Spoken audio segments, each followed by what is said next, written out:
Good morning, all. In my continuing reviews of 1960s TV shows, science fiction TV shows that I liked, I inevitably come to one that's very divisive. People either love it or they hate it. I really haven't met anybody who hated it. I know that a lot of people think it was silly and campy and it became kind of stupid and dumbed down in its second and third seasons, but it was actually a fairly decent show for the time, and I think that's something people tend to overlook. They judge it by today's special effects and today's writing, and you can't really do that. It's not fair. And that's, of course, Lost in Space, starring Guy Williams, June Lockhart, Mark Goddard, Marta Kristen, Billy Mooney, Angela Cartwright, and the inimitable Jonathan Harris as Dr. Smith.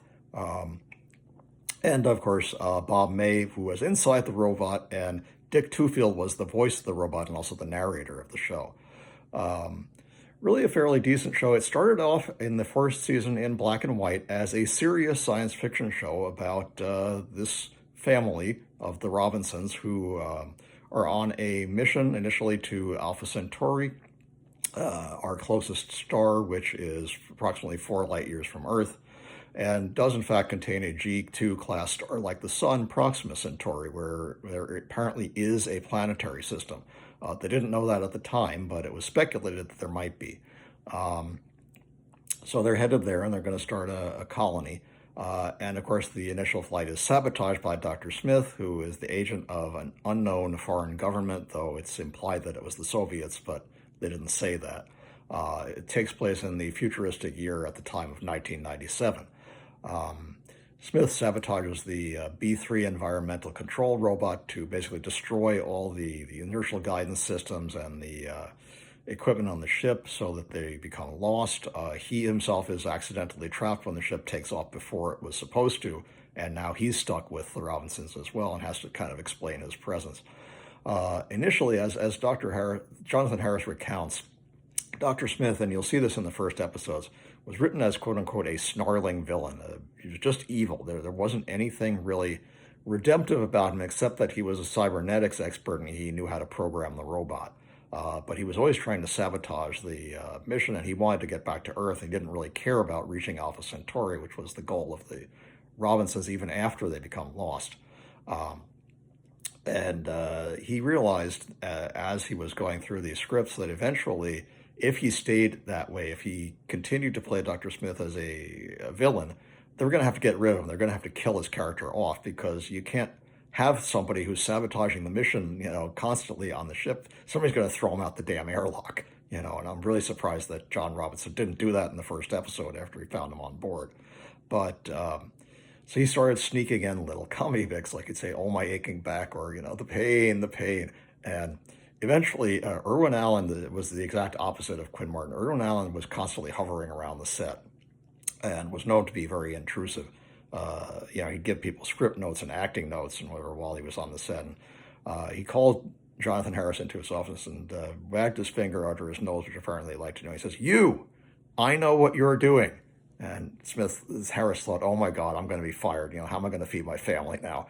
And instead he said, "I like it. Do more of it." And he said, "Really?" He said, "Yes." So he started playing up the campy aspects of Dr. Smith's character and made him into this likable villain rather than a despicable villain. And I think that really, in some ways, it saved the show. In other ways, some might say that it ruined it. I don't think it did.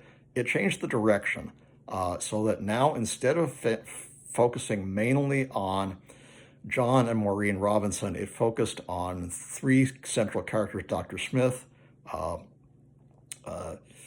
Billy Movie, Will Robinson, and the robot. And of course, there were all those great alliteratives, "you bumbling booby," and "cantankerous clod," and "clattering cacophony," all these great jokes that Harris would come up with.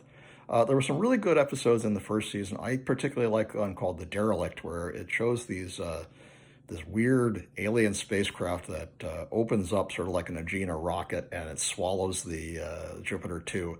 And then they have to figure out who the owners of the ship are, who the alien beings are. And Will has an encounter with them. They're totally non-humanoid. They're kind of just these big blobs, and they seem to communicate with electricity, electric discharges. He can't really ever successfully communicate with them. And of course, Dr. Smith bungles it all up by firing his laser beam at one of them, and it doesn't kill them, it just makes them mad, and they start coming after them and chase them off, basically. And so that's kind of wasted. But it's not entirely wasted because John Robinson had downloaded some of the astronomical information that these beings had on the ship, and now they know where there's another planet that they can explore.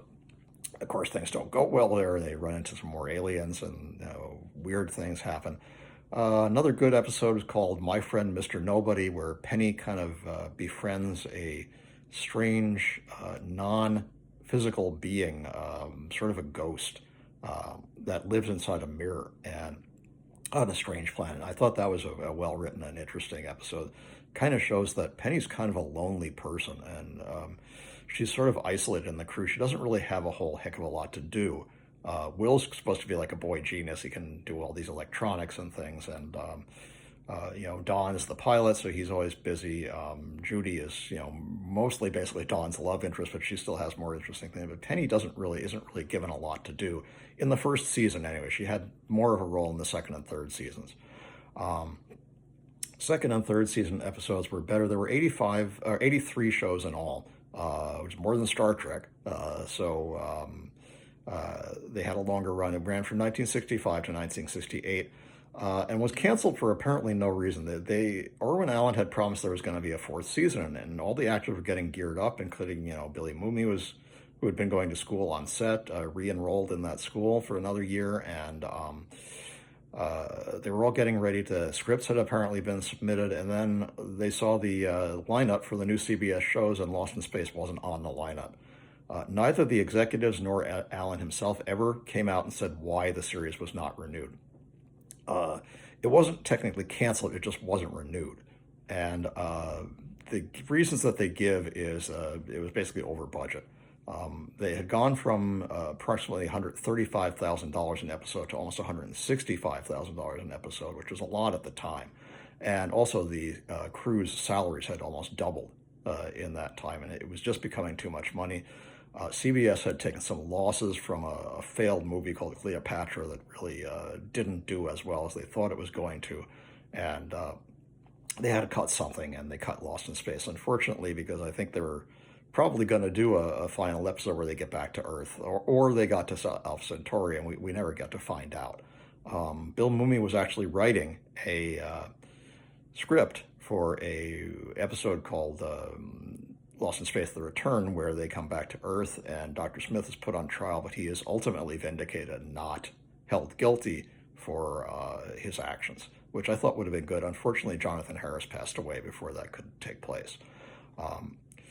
Some good second and third season episodes. I liked one called The Android Machine, where Dr. Smith stumbles on this sort of alien kind of mail order machine, and he accidentally presses a button, and it materializes an android in the form of Dee Hartford. At first she's acting, very much like a robot, like a mechanical person. Then she starts taking on more and more human attributes, which I thought was interesting. Or at the end, the great actor Leon Feld comes out, Fritz Feld, sorry, comes out as Mr. Zomdish, who always ends his sentences by going, "I am Mr. Zomdish." He does that. It's really funny. I loved that bit. And he's the head of the intergalactic department store, and says, you haven't paid us. And I'm like, wait a minute, we can't pay you. We don't have any money. And so he's going to imprison Dr. Smith in the android machine as a punishment for not being able to pay. And then, of course, they get him free at the last minute. Very well written, very interesting. The color was really good. And the second and third seasons were in color, and they used like really bright Technicolor. Some of the uniforms are kind of stupid, like Dr. Smith's uniform was purple, I think, and Will's was, I think, kind of red, and that they made different uniforms for different people, which I guess was okay just to present the fact that, the show was now in color, and they wanted to have brighter scenes. Another episode I liked was called War of the Robots, where a kind of evil female sounding anyway, robot tries to foment kind of a war between her robots, which are these little tiny mechanical robots, and the crew when she wants to take over. It's kind of interesting because the robot is sort of tempted by her, but of course he ultimately sides with the Robinsons and they help defeat her. Um, the One of the really episodes I really liked was called "The Colonists," and that starred for the beautiful Francine York in this amazingly tight leather catsuit and a helmet with spikes on it as a rather obvious dominatrix kind of character called the Noble Neolani of the Condor Nation of female warriors. And it was a great, they were going to colonize the planet, and they're having forcing the Robinsons into building this arch because she has this like superior weapon that she can use that can disintegrate anybody if they don't cooperate. And Smith turns into sort of a fawning, toady, and he's, doing what she wants. And Will and the robot conspire to destroy this landing arch by replacing a sculpture that Dr. Smith built of a cherub with one built out of plastic explosives. And as the spaceship's coming down, they blow it up. They blow up the arch, and they retreat. I thought that was really great.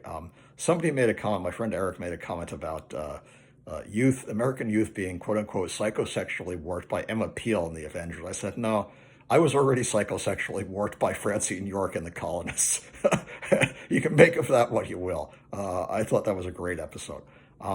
Another great episode called The Golden Man, which is about a war that's taking place on this alien planet between a kind of a frog-like, ugly kind of an alien, and Mr. Keymar is literally a golden man, and he wants the Robinsons to give him their weapons so he can defeat this frog alien.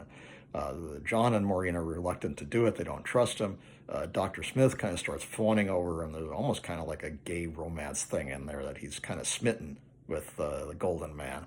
And I don't know if that was I doubt that was actually intentional. But then he accidentally sees the true form, the Golden Man. He's this horrible, hideous monster with like one eye down here and one up here, and his face is all melted, horrible looking. He says, "Oh my God, what have you done with Mr. Keymar?" He says, "I am Mr. Keymar." That episode scared the crap out of me when I was a kid. The special effects look cheesy now, but they were really scary at the time. I was like 7. That scared the heck out of me. Very well written, and of course it turns out that the Golden Man is actually the one who's evil, and the alien that's like a frog is actually good. And it's too late because Dr. Smith has given Mr. Keymar the weapons, and they kind of defeat the frog alien, but he is saved by Penny, who always had faith in him, and he shows his return of that faith by he shows that he's actually a handsome prince. So there's kind of a redemptive arc in that for Penny, if not for Dr. Smith.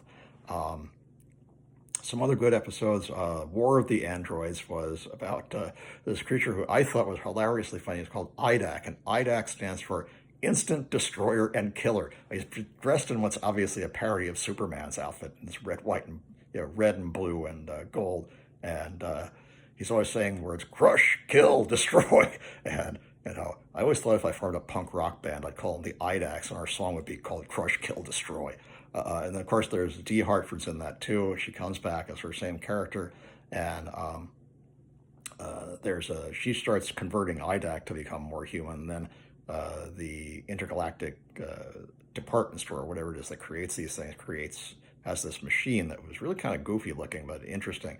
And creates a superior IDAC, the IDAC Omega 17, who comes to destroy, and he has no emotions. He will, just destroy anything.